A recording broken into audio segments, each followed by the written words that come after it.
All right, welcome to another episode of our lesson. Today we are looking at the question 5 of the Novdec 2025 core mathematics. So for this question, we are giving this statistics question, that is the mean and the median. And we all know that in statistics, we have what we call measures of central tendencies. We also have measures of dispersion. But once you are given mean and median, then you should think of measures of central tendencies. And in finding the mean, whenever you are given a data set, is very, very easy. Okay, all that you do is just divide, sum all the entities of the data set and divide by the number of the entities of the data set, and you are good to go. But in this case, we are giving 6.5 as the mean and 7 as the median. So our only interest is on the values of x and y. That's what we are going to look for. So we shall not waste time. We'll go to our solution. But before that, let me introduce myself once again. My name is Evans. I'm still your mathematics facilitator. This is Mazwis TV. Kindly search Mazwis TV on YouTube. Subscribe, like, and share the videos. You can also get Mazwis TV on TikTok. All right, let's quickly look at our solution. Okay, yeah. So as I said, that when you're given data set like this, okay, all that you do is what? Just sum all the entities or all the individual values and divide by the number of the values given in the data set. Okay, so if you look at this, you realize that if you count them, then we have 8 values or 8 entities of the data set given. So finding the mean is easy. In that case, you are given the mean as 6.5.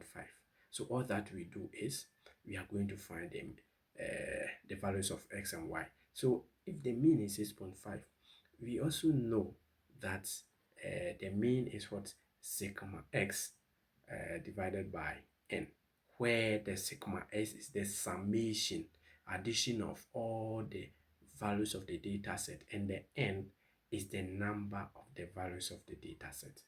So this one, we are only going to add them and divide by what? The 8. Okay, yeah. So you know that when you have sigma s, it is also represented by x1 plus x2 plus x3 to xn, where we don't know the number which will be last, and divide by n.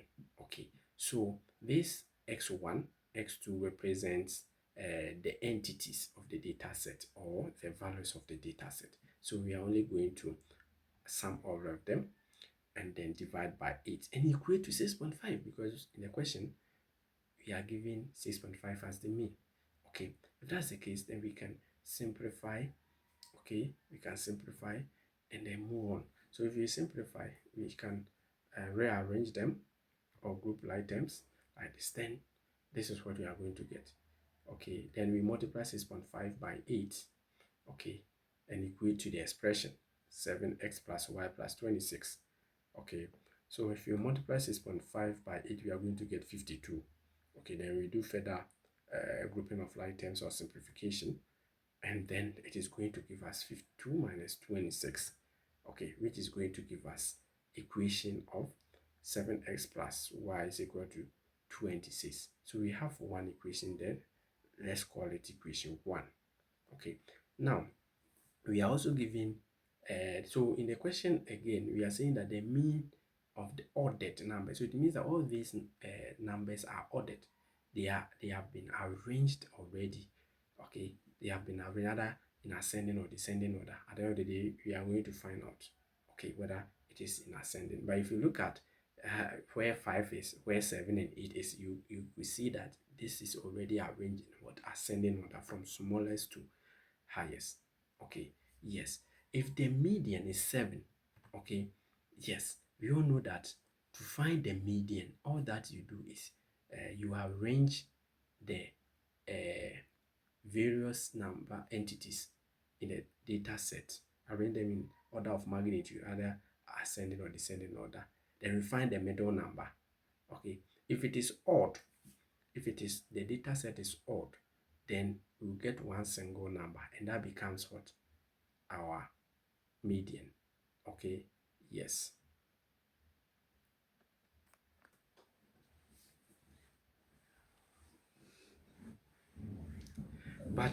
but if it is even, then we find two middle numbers, then find arithmetic mean of those two numbers.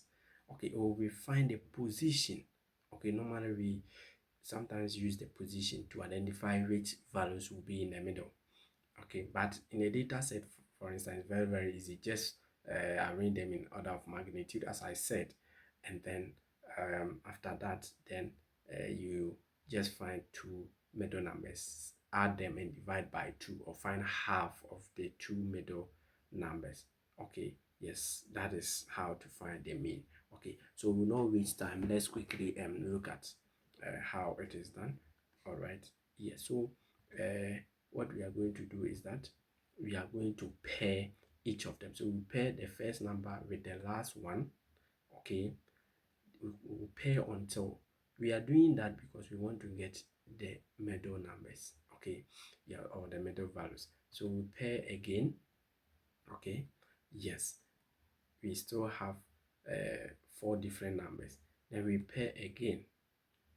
Then you realize that we have two middle numbers. If we decide to continue to pair, it means that at the end of the day, we are not going to get any middle number. So once you realize that you have two numbers, because I've told you that if the data set, if the entities are even, then you get two middle numbers. If it is odd, you get only one, and that one becomes your median. But if you have two, you just find the mean or the arithmetic mean of those two. All you do is just add those two middle numbers and divide by 2, and that gives you your median. So once we have this, so these are the two middle numbers that we have. Okay, 2x plus 1 and y plus 2x. Okay, yes, so we are going to sum these two and divide by 2 and equate to 7, because we are giving the median as 7 like we did to the median.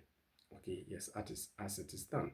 Okay, so when we do the calculation, then we are going to get 7 times 2 is equal to 2x plus y plus 1 plus 2, and that is going to give us 14 is equal to 2x plus y plus 3.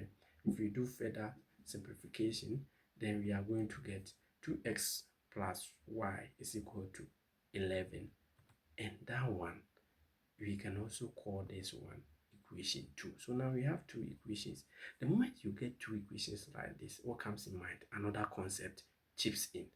That is what? Simultaneous equation. So once you have simultaneous equation, I know you remember how to solve simultaneous equation. We have different methods. We can use elimination method. We can use substitution method, graphical method. But in our case, I'm going to use elimination method. It's either we eliminate x first and find y, or we eliminate y first and find what x. That's what we are going to do. So if you look at these equations, then I'm going to subtract equation 2 from equation 1. Someone can decide to subtract equation 1 from 2. Whatever way you do, or you get the answer. Okay, so let me subtract equation 2 from equation 1. Okay, so I will subtract corresponding entity. X should be subtracted from x, y should be subtracted from y, and constant should be subtracted from constant. So as you can see, 7x minus 2x plus y minus y, and 26 minus 11, and that is going to give me 5x is equal to 15. So all we do is we just divide both sides by 5, and we are going to get x to be what? 3. Okay, yes, so we are able to get one of the values. So we have x as 3. So once we have this, then finding y becomes easy. All we do is we just substitute x for 3 in any of the equation. Okay, so I will just put x is equal to 3 into equation 2. I will use equation 2. Someone can decide to use equation 1. But an advice, whenever you are doing this substitution, choose the ones that you think, the equation that involves less numbers, smaller numbers. Okay, that's why I'm choosing equation 2. All right, so I will just substitute my 3. Okay, so when I substitute my 3, then I'm going to get 6 plus y is equal to 11, and that's going to give me y is equal to 11 minus 6.